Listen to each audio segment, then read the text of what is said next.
Okay, so let's continue. C. Summary of halachic guidelines, right? So we said biblical, rabbinic. So what do we do? I mean, actually, we got the point. What do we do? But let's see. Number one, it is prohibited biblically to erase any mark, whether descript or non-descript, for any constructive purpose. Again, it is prohibited biblical to erase any mark, whether descript or non-descript, for any constructive purpose. Any constructive purpose meaning you want to have a clean surface, right? Because you want it clean, and or second, you want to write on top of it. So that's a constructive purpose. Number two, it is prohibited by rabbinically to purposely erase script from any surface, right? So rabbinically forbidden if a person erases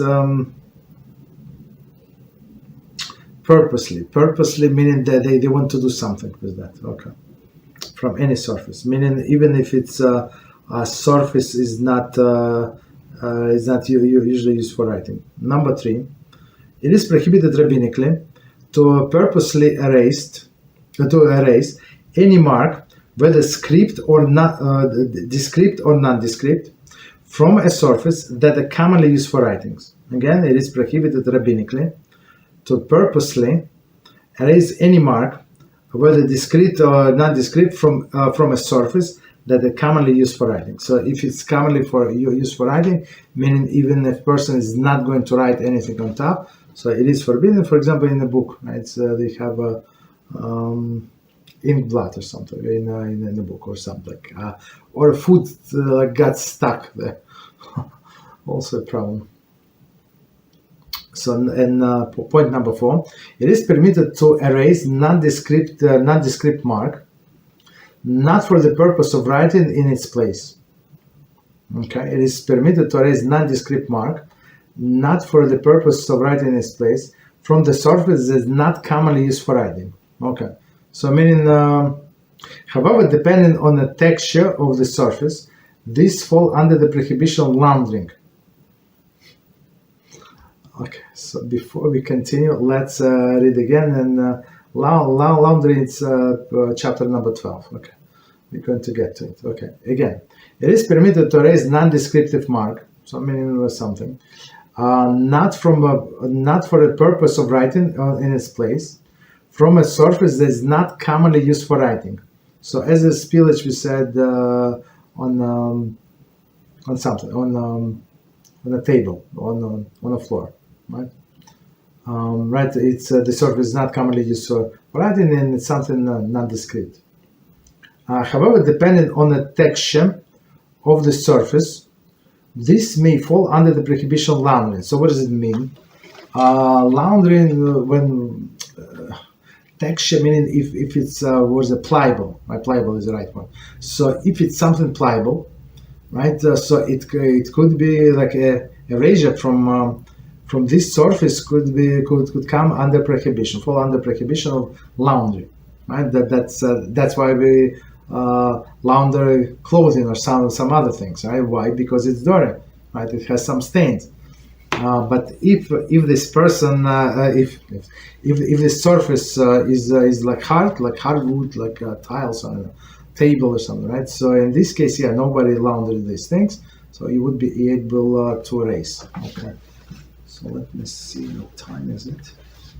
1 second.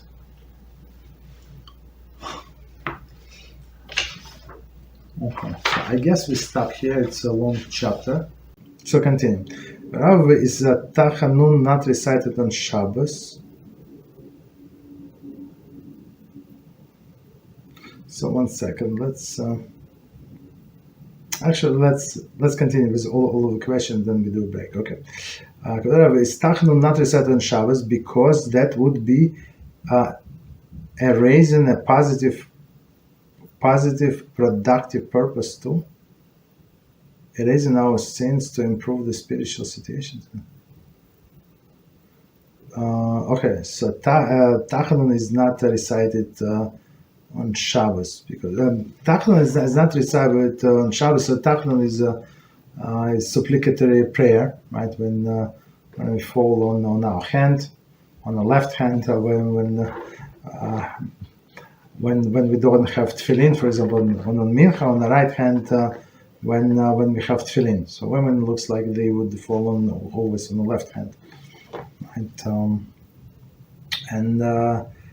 Since it's like when a person is asking for his own needs on that which is forbidden, and plus it's something like maybe very depressing for a person, right? When a person is sinner and he's away from HaShem, so that's why we don't recite Tachanun. But is it a reason? No, it's not a reason. I mean, when we say here a reason, all of these milachas they like in a strict sense, like physical sense. Of course, they connected to the spiritual part. Of course, I have no doubt about it. But in our classes we learn only the physical aspect of it. So like straightforward. Okay. So next, but it could be like this? I don't know, like erasing our sins of a positive, productive erase of our sins, to improve our spiritual situation. I don't know, maybe. Continue. Next question. Correct question about erasing. Okay. If it is for a mitzvah, is one allowed to erase discernible figure on a survey not commonly the survey is not commonly used for writing? Okay, for example, if a kid drew a heart on her mom's arm, and the mother needs to dip into mikveh, is she allowed to erase the heart? No, she's not allowed to erase the heart because it is a discernible figure. So that's one of the things that we said is forbidden. So if it's of course we said it's skin is not something that is used for writing, but if it's for discernible figure and it's for constructive purpose, 100%. If a woman wants to dip in the mikveh, it's like she's not supposed to have anything on her, like on her skin. So it would be for constructive purpose. I would say it's forbidden. Right. So, and the problem is when kids write something on their hands, and now they cannot wash hands for what is it? For bread. I mean, if they go in the bathroom and wash themselves their hands with the soap, you just keep quiet, right? Don't tell them anything. But then you're going to explain them that don't do it. Very interesting.